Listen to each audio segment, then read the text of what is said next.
نبی صلی اللہ علیہ وسلم کے معجزاتوں میں سے ایک معجزہ یہ ہے۔ امام احمد نے حضرت علی کرم اللہ وجہہ سے روایت کیا ہے، حضرت علی کہتے ہیں مجھ سے رسول خدا صلی اللہ علیہ وسلم نے کہا، اے علی تیرا حال حضرت عیسیٰ علیہ السلام کی مثل ہے کہ ان کو یہودوں نے دشمن رکھا یہاں تک کہ ان کی والدہ کو تہمت لگائی، اور نصارہ نے ان کو دوست رکھا یہاں تک کہ ان کو اس مرتبہ پر پہنچایا جو مرتبہ ان کا نہ تھا۔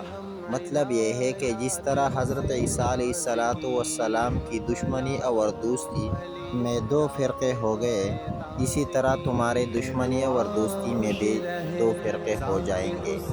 پھر ایک فرقہ برا کہیں گا اور دوسرا فرقہ تمہیں اتنا بلند کر دے گا جس کے تم اہل نہ ہوگے۔ چنانچہ ایسا ہی ہوا۔ خارجی اور ناصبی فرقے نے آپ کی سخت توہین کی اور آپ پر مختلف تہمتیں تراشے اور جھوٹے عیب لگائے، اور روافض اور غالی لوگوں نے آپ کو اتنا بلند کیا کہ خدا سے ملا دیا۔ اعاذنا اللہ منہ۔ ایک دشمنی میں برباد ہوا اور دوسرا دوستی میں حد سے متجاوز ہوا۔ یہ نبی علیہ السلام کی فرمان مبارک ہے۔